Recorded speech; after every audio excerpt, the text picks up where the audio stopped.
So, evening, everyone. Good evening. So, as Shadrach has earlier introduced me, I'm Halima. Today, I will be taking you through step 3 of the Kaizen process. This step is known as the root cause analysis step. That is in the third step when you're doing your Kaizen with a QC story.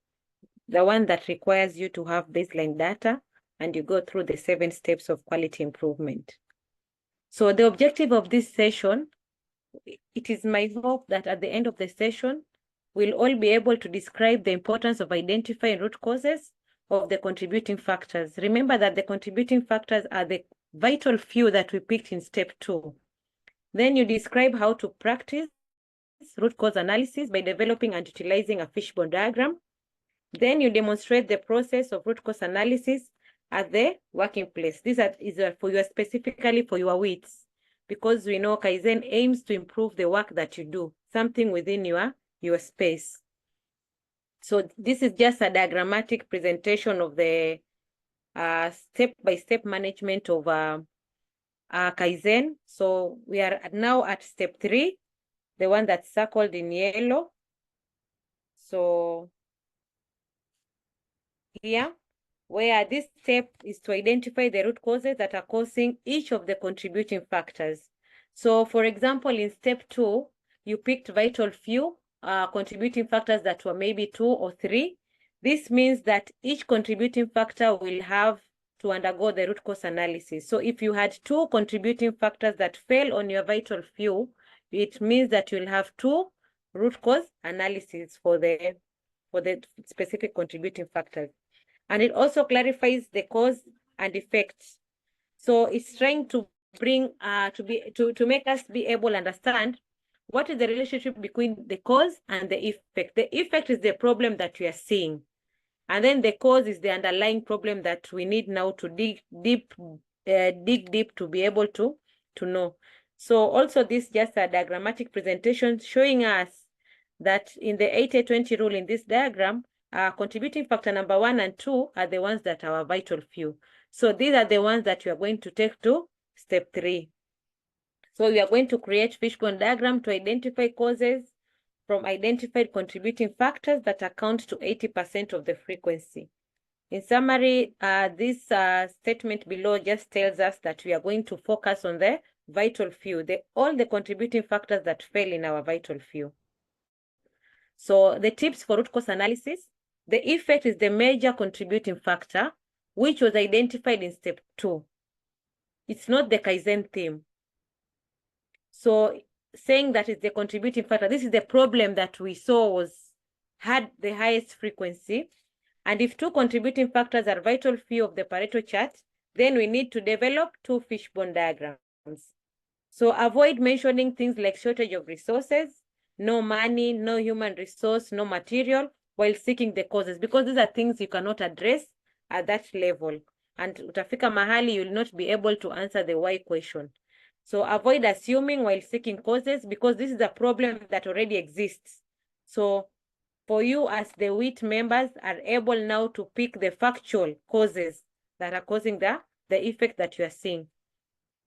So use your experiences, knowledge, and current condition and data and current information.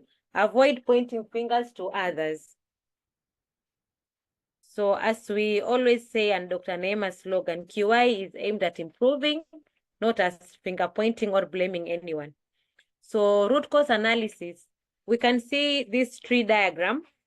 We have the leaves, we have the branches, we have maybe thorns, we have the trunk, and then now down here we have the roots. So up here, where we are seeing the leaves, we are seeing the branches, we are seeing the thorns. This is the problem that we are seeing. Obvious problem. Let's say this tree has dried up. We'll be able to see dry leaves.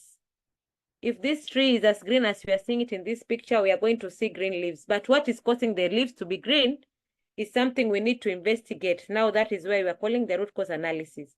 So whatever we're investigating is the root cause, and this is now the underlying cause. It's not obvious. An example I usually like to give while I'm doing step 3 is, maybe you have a staff who always comes late to a shift. Wakati wa handing over, she's ever late. So the lateness of this staff is now the symptom we are seeing. But we cannot address the lateness without knowing what is causing her lateness. You might decide to take this staff, put her on a different shift, she comes late. You decide to take this staff, move her to a different department, she still comes late because we have not addressed the root cause. Probably she's coming late because at the time she wants to leave the house, like a case scenario, this lady amewekwa on a morning shift, but now her husband is a watchman. By the time she wants to leave to work is the time now this man is coming into the house. She has to prepare for this man. If we did not investigate and be able to arrange the shift to be able to fit her current situation or a problem, to solve it, we'll continue shifting her to a morning shift in different departments without knowing the real problem is at home. So these steps aims to look at what is really causing this symptom we are seeing, what is really causing this lateness we are seeing. So by directing corrective measures at the root cause, it is hoped that the likelihood of problem recurrence will be minimized because we have tackled what really causes the problem. So you have your contributing factors, and for each contributing factors, you have to do a root cause analysis. Just for emphasis, if you have 5 contributing factors falling in your vital few, it means you are going to have 5 root cause analysis.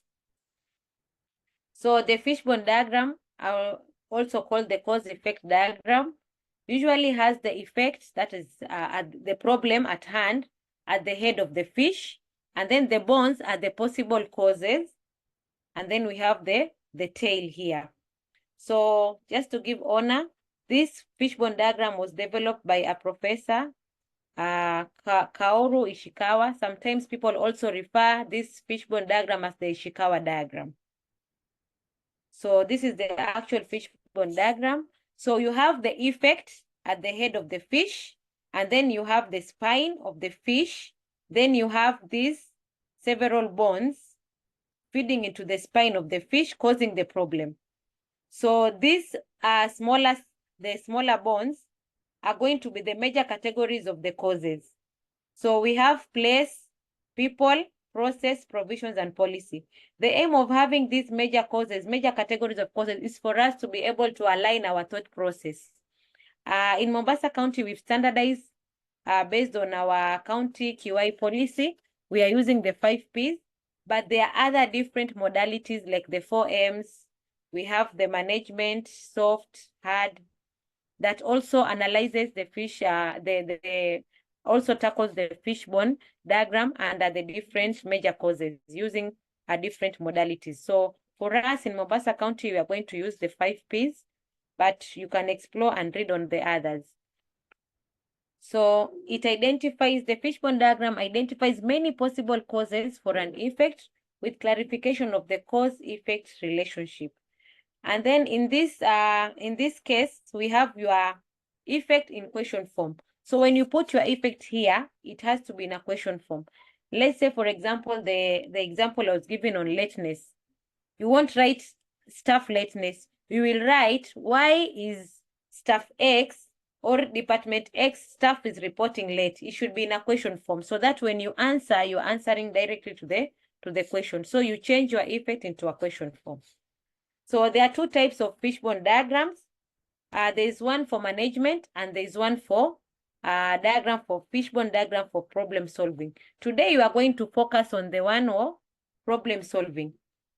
The one for management is basically something that is used when you are doing a disaster preparedness, a contingency plan, just to help you plan in advance for potential risk. But today, our focus is in the fishbone diagram for problem solving. It is aimed at solving a problem that has already happened. It is developed based on facts because in step 2, you collected data. So this is something factual. The problem exists and the frequency is that magnified so that you want to solve it. So it analyzes the root cause identified in contributing factors. So you ask why, and then the answer should be because. That's why we say your effect or your problem should be in a question form while you are drawing your fishbone. So the procedures for root cause analysis, you agree on the effect, that is the problem. Of course, coming from step 2, you already have your effects, your problem, or your contributing factor. When we say effect in this perspective, we're talking about the contributing factors at hand that are the vital few in step 2. So you brainstorm using the major categories of cause and effect using the 5 Ps. But as we have earlier mentioned, there are different modalities that you can use other than the 5 Ps. So write the categories of causes as branches of the main arrow. When we say as branches of the main arrow, I will illustrate in the diagram that is going to come. This is to say, let's say you identified under place. The first place is that we don't have a designated place. That is the first branch. Then why don't we have a designated place? That is the second branch. So this second branch that you're going to answer, we don't have a designated place because it was not allocated. So this not allocated is the one that will feed into the first branch. So the arrow will point towards the first branch. To be clear enough, I will demonstrate it in the diagram that will come after this slide. So you brainstorm on all possible causes and effect and ask why does this happen? Write them on small paper and place all the possible causes under each according to the team consensus. So in QI, it also enhances teamwork, it enhances discussion, it enhances a good working relationship, it enhances communication, and also enhances critical thinking because everybody has got a different thought process, a different inclination to thinking. So when all of us put our ideas together, it also broadens and brings about critical thinking. So you match the possible causes if they are similar. Analyze the causes in details by asking, why is this happening? Then you answer because.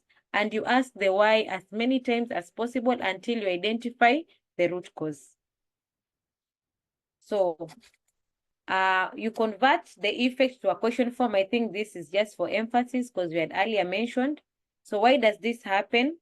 And put it right. So write the categories. So this fishbone down here has got the other modality that you can use using the MSHEL categories. We are used to our 5 Ps, and that is the standard for the county policy. And then now we have a different one, just for your information, the MSHEL. So that tackles soft, life, hard, management, and environment. But these things are basically the same, just the framing and the language. When you talk of environment, it's the same as the place. When you talk of life, it's the same as people.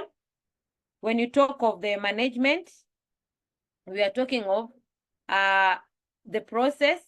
When you talk of hard, you are talking of the policy. Management is the policy, and then soft is the process, and then hard is the provisions.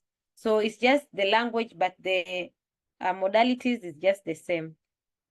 So example, just to make it so easy, under policy, when you're talking of things of policy, what are you looking at? We're looking at planning processes. You're looking at strategies put in place. Is there a specific strategy? Is there a guideline? Is there a policy document? Is there a memo that says this should be done in this way? That is the policy. And then in procedures, you're looking at the system. Is there a systematic way of doing things? Is there a standard methodology of doing something? Is there a mechanism of which this thing was to be achieved but was not achieved? Under provisions, you are looking at the necessary equipment, material, furniture that make something easy to be done. And then for place is the physical place, the environment, the working environment, accessibility of materials or arrangement in that work environment. So just to be clear, when we say accessibility of materials, it doesn't mean we are looking at provisions. It means, yes, I have the material in place, but the work is, the place is congested. So we are no longer looking, the focus is no longer on the materials, it's at the place. The place is congested. I cannot be able to access this material because this place is inaccessible. So when you're talking of place, you can say the accessibility of materials or the arrangement of the materials.